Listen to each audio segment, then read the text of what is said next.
Embora o policial que você vê na tela possa parecer um homem de bem, por trás daquele uniforme se escondia um verdadeiro monstro.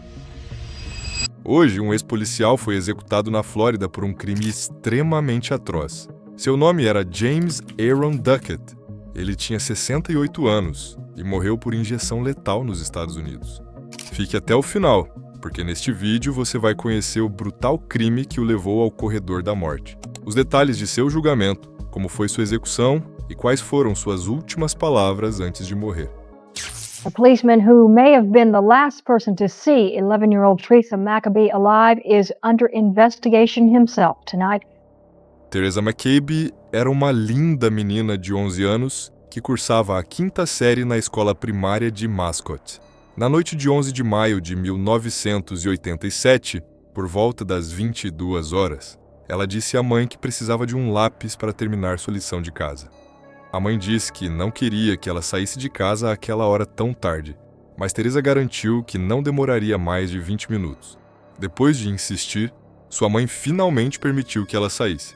Ela caminhou até uma loja de conveniência perto de sua casa e comprou os lápis. Minutos depois, ao sair do estabelecimento, encontrou um vizinho de 16 anos que estava na lavanderia ao lado. Os dois saíram praticamente ao mesmo tempo e caminharam juntos até a lixeira da loja, onde ficaram conversando por cerca de 20 minutos. O rapaz contou que seu tio viria buscá-lo e que também poderia levar Teresa para casa. Foi então que o policial James Duckett chegou ao local em sua viatura. James tinha 29 anos e havia apenas 7 meses que trabalhava como policial.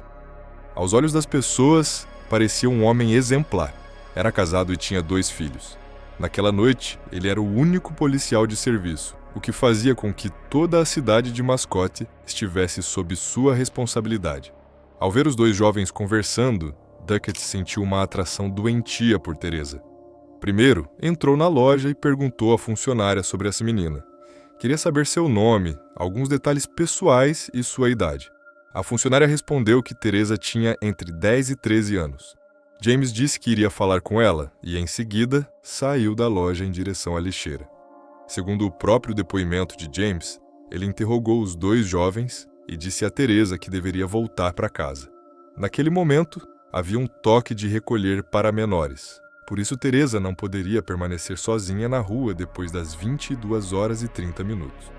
Pouco depois, o tio do rapaz chegou ao local para buscá-lo e também se ofereceu para levar Teresa para casa. No entanto, o policial James disse que não era necessário, pois ele mesmo se encarregaria de levá-la. Depois que o tio e o rapaz foram embora, James fez Teresa entrar no banco do passageiro de sua viatura. Fechou a porta, contornou o veículo até o lado do motorista, ligou o motor e deixou o local com a menina. Por volta das 23 horas, a mãe de Teresa caminhou até a loja de conveniência à procura da filha. A funcionária disse que o policial James possivelmente havia levado Teresa para a delegacia de polícia. A mãe de Teresa e sua irmã passaram a hora seguinte percorrendo Mascot de carro, mas não encontraram uma única viatura. Então foram até a delegacia de polícia de Mascot à procura do policial, mas não havia ninguém lá. Então foram até a delegacia de polícia mais próxima, que ficava em Groveland, e registraram Teresa como desaparecida. Depois, a mãe de Teresa voltou à delegacia de polícia de Mascot e ficou esperando. Passaram-se entre 15 e 20 minutos até que James finalmente aparecesse.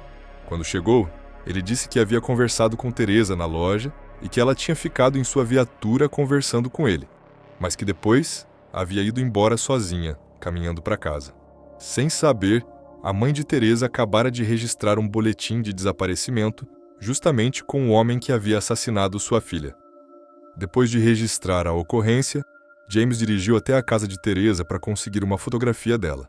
A princípio, parecia estar tomando a iniciativa e tentando ajudar nas buscas. Ele chegou a ligar para o chefe de polícia para dizer que já havia preparado um cartaz de desaparecimento para ser distribuído por toda a cidade. Foi nesse momento que começaram a surgir, pouco a pouco, motivos para suspeitar do policial. James levou o cartaz até a loja de conveniência, mas apenas para dizer à funcionária que não o colocasse em exposição, alegando que não era uma boa fotografia. Disse que voltaria com uma melhor, mas nunca voltou. Além disso, os registros das comunicações de rádio da polícia feitas por James naquela noite revelaram algo preocupante. Entre 22 horas e 50 minutos e 0 hora e 10 minutos, não houve nenhuma transmissão. Mais de 1 hora de silêncio total, justamente durante o período em que Teresa desapareceu. Mas a situação ficava cada vez mais suspeita. Uma funcionária de outra loja declarou posteriormente que, embora a polícia costumasse passar por ali a cada 45 minutos ou 1 hora, James havia passado por volta das 21 horas e 30 minutos e não retornara. Ele deveria estar patrulhando a região, mas não estava. Na manhã seguinte, um pescador fez uma descoberta macabra no Night Lake, a menos de 1 milha da loja de conveniência. A princípio, ele não tinha certeza do que estava vendo. Mas depois de alertar as autoridades, o novo policial de plantão confirmou rapidamente. Era Teresa. A busca havia terminado.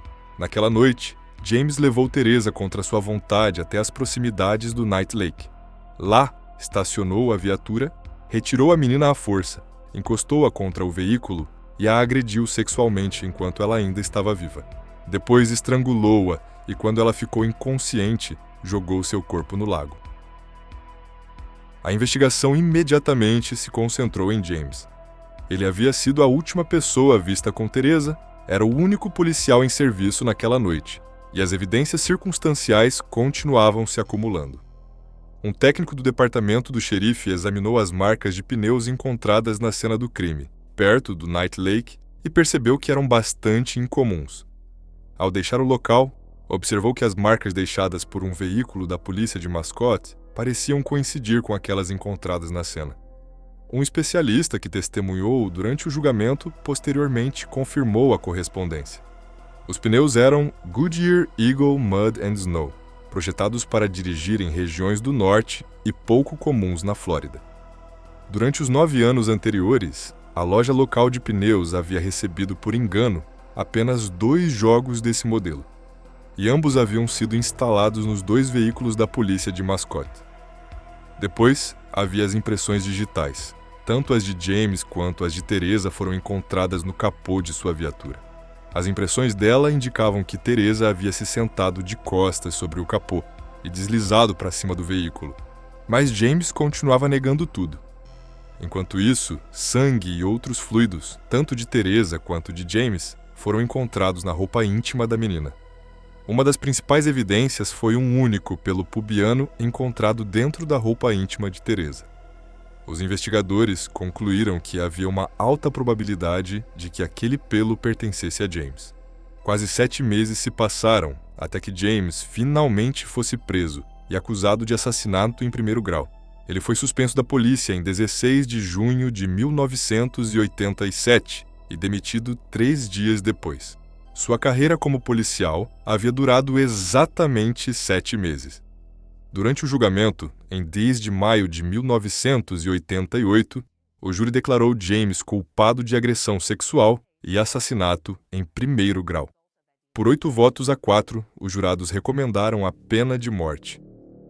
O juiz de circuito Jerry Lockett condenou James à morte na cadeira elétrica pelo assassinato e à prisão perpétua, sem possibilidade de liberdade condicional pela agressão sexual.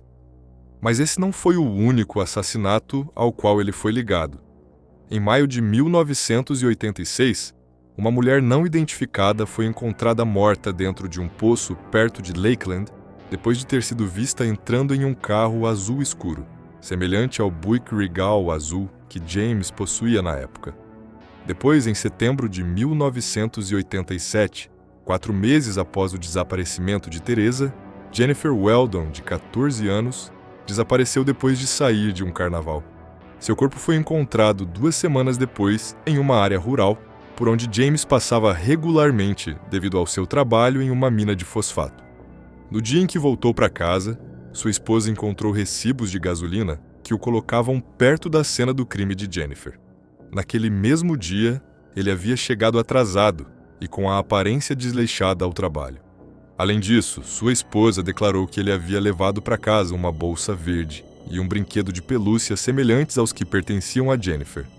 Em 2003, As autoridades planejavam acusá-lo nesse caso sua condenação fosse anulada, mas no fim, isso nunca aconteceu. Durante seus 38 anos no corredor da morte, James entrou com uma apelação após outra, mas todas foram negadas. Os tribunais decidiram de forma consistente que, mesmo que as evidências relacionadas ao pelo pubiano fossem questionáveis, as marcas de pneus, as impressões digitais, o silêncio no rádio e os depoimentos das testemunhas apontavam para uma única pessoa. Em 27 de fevereiro de 2026, o governador da Flórida, Ron DeSantis, assinou a ordem de execução de James, tornando-a a 5ª ordem de execução que ele assinava naquele ano. A execução estava inicialmente prevista para março, mas foi adiada devido à controvérsia envolvendo as evidências de DNA. James solicitou que fosse realizado um teste de DNA no pelo pubiano encontrado na cena do crime. No entanto, em 2004, ele já havia recebido a oportunidade de realizar esse mesmo teste, mas se recusou. Por fim, o novo teste apresentou resultados inconclusivos. Não comprovou que o pelo pertencia a James, mas também não provou sua inocência. Depois de novos recursos, sua execução acabou sendo marcada para 28 de julho de 2026. James Duckett, de 68 anos, acordou às 4h45 da manhã do dia 28 de julho de 2026. Às 6 horas, recebeu sua última refeição, embora não tenha sido ele quem a escolheu. Foi servido o cardápio habitual da prisão: ovos, grites, bacon, biscoitos e leite com chocolate. Mais tarde, Duckett recebeu a visita de um conselheiro espiritual, com quem conversou por algum tempo. Finalmente, ao meio-dia, foi transferido para uma cela de isolamento. Às 12h30, foi levado à câmara de execução da prisão estadual da Flórida, em Starke, onde foi amarrado a uma maca e executado por injeção letal. Antes do início da execução, o carrasco lhe ofereceu a oportunidade de dizer suas últimas palavras, mas Duckett recusou e permaneceu em silêncio até o fim. Inscreva-se no canal porque hoje é um dia histórico para a Flórida. Pela primeira vez em muitos anos, o estado executará 2 criminosos no mesmo dia. Dentro de poucas horas, Dominic Anthony Okikone, de 80 anos, também será executado pelo assassinato dos pais de sua namorada.